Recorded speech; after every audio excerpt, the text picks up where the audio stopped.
ওই না একবার কোনি খাইছি শোনেন শোনেন একবার আপনার কেউ কিনবে না একবার কোনি খাইছি ভাই দম না ওই না কুনজুম পলে ঠিক আছে না না পলাবেন না কুনজুম আসেন শুনুন কুনজুম কে পলে যায় হেটি ঠিক আছে না ওই আর আমি না আপনারা দুই তিনটা কোশ্চেন করব আচ্ছা মেইন কথা হইছে কি আপনি কোন দল চান আমাদের বলেন আপনারা কেউ কিনবে হবে না কেউ মারবে না আপনার মতামত প্রকাশ করবেন বলেন বলেন তো আমরা বেশি দিন বাঁচবো না হ্যাঁ তো ওই আমি জানি যে ওই যারা আয় সবাই খায় হ্যাঁ না খাওয়ালে কেউ আসছে না ওখানে যারা খাইতেছে না দেশ চালাইতে পরিশ্রম করছে আল্লাহর আইন দিয়া হুম তা আমি মনে করি একটু হ্যাগর সুযোগ দেওয়া উচিত আপনি তাহলে কি ওই জামাত যদিও আমি বিএনপি করি হ্যাঁ বিএনপি আওয়ামী লীগও করি বিএনপিও করি হ্যাঁ সময় ঠিক আছে? বুঝিয়া নাকি সবাই বুঝছা আচ্ছা তা দেখলাম বিএনপির কিছু কিছু লোক ভালো আছে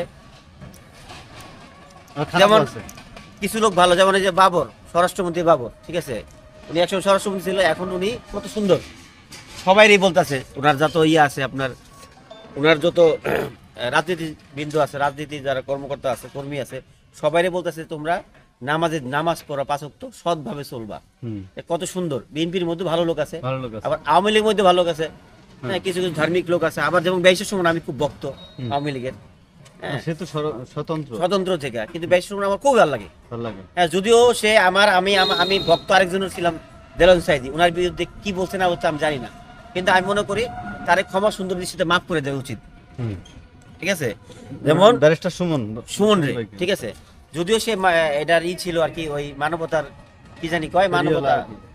না ওই মানবতা বিরোধী আন্দোলন কি একটা ট্রাইব্যুনাল করছিল আর কি উনি আচ্ছা কিন্তু আমি মনে করি ওটা তার ভুল হয়েছে উনি যাতে উনার আত্মীয় স্বজনের কাছ থেকে বা উনার কোনো ছেলের কাছ থেকে যাতে ক্ষমা চায় না আচ্ছা আমি যদিও আমি দেলোয়ার সাইদির ভক্ত খুবই ভক্ত আমি 7 দিন মধ্যে আমি কাঁদছি তো এবার হচ্ছে ভোটে কারে ভোট দিবেন এবার আমি ভোট দেবো আলহামদুলিল্লাহ জামাত ইসলাম জামাত ইসলামে আচ্ছা আচ্ছা কারণ এবার আমি সবাইই দেখছি সবই তো কম বেশ ভালো আছে কারণ আমি চাই যে না আমি খুঁজি যে না আমারও একটা জিন্দিগি আছে হ্যাঁ হ্যাঁ এটা তো ক্ষণস্থায়ী যেমন 60-70 বছর পরে এটা হ্যাঁ এই দুনিয়া আমি থাকতে পারবো না। আমি যদি আল্লাহর আইন দিয়ে দেশ চলে তাহলে এই দেশে কোনো দুর্নীতি চলবো না যতটা অনেকটা দুর্নীতি কমে যাবো আমি মনে করি কারণ সবাই কম কিরে আল্লাহর আইনে দেশ চলে এখানে দুর্নীতি কেন প্রশ্ন একটাই জাগবো যে আল্লাহর আইনে যদি দেশ চলে তাহলে তো দুর্নীতির প্রশ্নই ওঠে না রাইট ঠিক আছে দুর্নীতির প্রশ্ন ওঠে না আমি মনে করি যে যদি আল্লাহর আইন হয় যেমন একটা মসজিদে যদি যদি ওই একটা থানার ওসি যদি ইমাম সাহেব হয় হ্যাঁ। হ্যাঁ ইমামতি করে ওই মসজিদে নামাজ থানার মধ্যে যে মসজিদটা থাকে ওইখানে যদি সকল পুলিশের একটা থানার ওসি ওই লোকে ওই পুলিশগুলোর দায়িত্ব নেয় তাহলে ওই পুলিশ ওই থানার ওসি যদি ইমামতি করে ওই থানার মধ্যে তাহলে ওই থানার মধ্যে কোনো দুর্নীতি চলবো না তাই আমি মনে করি আল্লাহর আইন আইলে আমি মনে করি প্রত্যেকটা থানায় একটা প্রত্যেকটা থানার ওসি যাতে ইমামতি করতে পারে এবং সে কোরআনে হাফেজ হইতে হবে বেশ বা কমই মাদ্রাসা বা ভালো আর কি এরকম মুক্তি হইতে হবে বা এরকম ভালো বুঝে তার ভিতরে বুঝদার জ্ঞান আছে এরকম একজন লোক নিযুক্ত করতে হবে এবং থানার ওসি তার ভিতরে সব রকমের গুণ থাকতে হবে হ্যাঁ এরকম ভাবে যদি দেশ চলে যেমন এরকম ভাবে আমরা চাই আল্লাহর আইন চাই দেশে একটা আল্লাহর আইন চলবে এরকম কোনো দুর্নীতি চলবে না ঘুষ চলবো না কারো জমি কেউ দখল করতে পারবো না কোনো কারো জায়গা এখন আগে যেমন আপনার কি জমি জমা দখল হয়েছে এখন তো নাকি আমার জমি জমা দখল করার মতো অনেকে দখল করতে চায় দখল করতে চায় ওরকম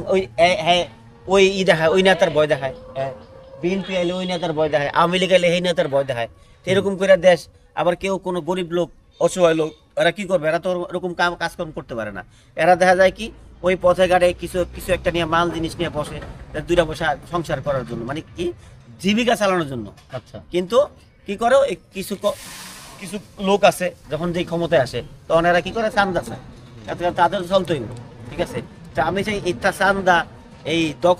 চান্দা তারপরে কি করে ওই চাঁদাবাজি করে যেটাকে চান্দা যেটা চাঁদাবাজি এটা আপনি চাচ্ছেন না না আমি এটা চাচ্ছি না যেহেতু যেহেতু বলছে যে আমাদের আমি ছবিগুলো ওনার কথা আমার খুব ভালোই লাগে সবাই এরকম সব ভালো কথাই করতো তবে উনি একটু অন্যরকম লাগলো আলাদা লাগলো ওনার কথার মধ্যে জানি কেমন একটা মায়া পড়ে গেলাম তা আমি মনে করি সবাই দেখছি আওয়ামী লীগও দেখছি বিএনপিও দেখছি তাহলে আপনার আওয়ামী লীগের মধ্যে ভালো লোক আছে আমি আওয়ামী লীগও করছি আমি আওয়ামী লীগের এবার চাওয়া যে হ্যাঁ। একবার ইসলামী শাসন আসুক নাকি? এবার ইসলাম শাসন কায়েম হোক। আপনার হাতে এটা কি? এটা ওই যে এই দাঁতে তো ব্যথা, মেসওয়াক করে। মেসওয়াক করলে দাঁত ব্যথা কমে যায়, হিমের দাঁত। এইটাও কিন্তু ইসলামী শরিয়া মোতাবেক, হ্যাঁ, হ্যাঁ, নিমের হ্যাঁ, ঠাল দিয়ে যদি দাঁত মাজে কেউ, এটা সুন্নাত আর কি, হ্যাঁ, বুঝছেন? সুন্নত, আমার দাঁত ব্যথাও কমে, আলহামদুলিল্লাহ দাঁত কমে ব্যথা কমে গেছে আমার। ব্যথা কমে গেছে, ঠিক আছে? আচ্ছা, এই তা আমি এটাও কিন্তু একটা ইসলামিক শিক্ষা, বুঝছেন? আমি আমার কথা হলো যে আমরা, আপনি কি করেন বলেন তো ভাই? আমি এই সামান্য টুকটাক কাজ করি। আচ্ছা, যাই হোক, আমি তাহলে চাই ভাই, যেই কদিন আর বাচ্চা আছি সদ্যভাবে চলতে চাই। আপনি কি দর্শকদের উদ্দেশ্যে কিছু বলবেন? আমি মনে করি ভাই, সব সময় যে দেখছেন বিএনপিও দেখছেন, জামাত আওয়ামী লীগও দেখছেন, বিএনপির লোকও ভালো, আওয়ামী লীগও ভালো, গুটি কয়েকটা লোকের জন্য এরা খারাপ হয়ে যায়। সে যেমন জনরিত শেখ হাসিনাও ভালো, বেগম খালেদাও ভালো, কিন্তু কিছু সংখ্যক লোকের জন্য এরা খারাপ হয়ে যায়, দলটা খারাপ হয়ে যায়, এদের জন্য বদনাম হয়ে যায়। যাক, দুজনকেই দেখছেন, আশা করি দুজনেই আলহামদুলিল্লাহ ভালো। তো এবার একটু জামাত ইসলামের দেও, ঠিক আছে? জামাত ইসলাম আল্লাহর আইনে, যেহেতু ওনারা বলছে, যেহেতু দেখি আমরা একবার একটা চান্স দিয়ে দিই, যেহেতু ওনারা আল্লাহর আইন নিয়ে দেশ চালাবে, তাই আমাদের তো মরে যেত, আমরা তো আর এই দুনিয়ায় 60-70 বছর পর আর থাকতে পারবো না। তো ওই অনুযায়ী আমি মনে করি যে এবার আল্লাহর আইন দিয়ে দেশ চলুক, আর ইনশাল্লাহ দেশ ভালো হবে, দুর্নীতি মুক্ত হবে ইনশাল্লাহ 100%। আমি যেটা বিশ্বাস করি, আমি মনে করি সবাই যাতে, এলাকাবাসী, দেশের মানুষরা বলতেছে যে সবাই যাতে এবার, ভাই একটা জিনিস মনে করেন, আমি যদি একটা দুর্নীতিবাজ ঘুষখোর লোককে ভোট দেই, উনি যদি খারাপ কাজ করে, তাহলে সেই দায়বদ্ধতা আমারই করবো। হ্যাঁ, আমাদের অতএব জনগণ। আমি চাই একটা ভালো লোক, হ্যাঁ, ভালো লোক কিরকম? 5 ওয়াক্ত নামাজি, গরিব মানুষের উপকার করে, হর হামেশা কখন কোনটা কি লাগে ছুটা যায়, ঠিক আছে? ওরকম লোক যাতে দেশ চালায়, এবং প্রত্যেকটা কর্মী যাতে এরকম হয়, 5 ওয়াক্ত নামাজি হবে, দিলদার হবে। ভাই, আপনার কথা অনেক ভালো লাগছে। হ্যাঁ ভাই, আপনার নাম? আমার নাম মোহাম্মদ বিল্লাল হোসেন। আচ্ছা বিল্লাল ভাই, তাহলে ভালো থাকেন। আপনার গুরুত্বপূর্ণ মতামত আমাদের দেওয়ার জন্য অসংখ্য ধন্যবাদ। যাই হোক, বিল্লাল ভাইয়ের মতামত পেলাম, আপনার মতামতও কমেন্টে জানাবেন।